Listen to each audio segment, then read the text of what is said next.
แฟนหัวพันพิมพ์พิพา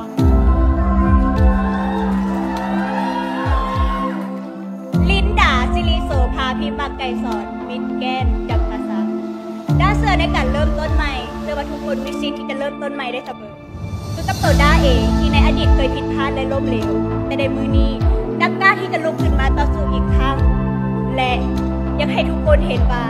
ด้าเองมีความพยายามตามใดเพราะว่าปีนี้ด้าตั้งใจดี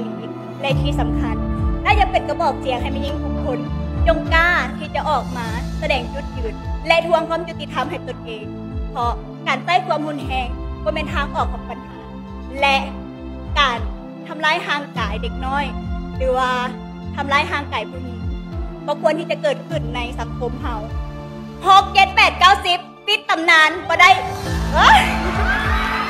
6 7 8 9 10ปิดตำนานบ่มาแล้วปีหน้าเพราะลินดาจะมงปีนี้ขอขอบใจลินดาศิริโสภาพิมพ์มักไก่สอนมิตรแกน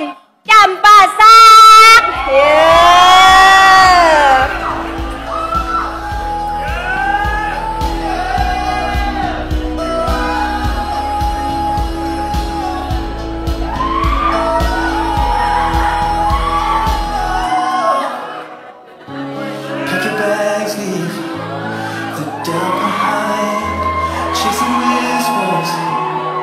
Stars design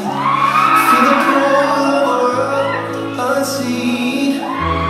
Run away to your dream. Run away to your dream.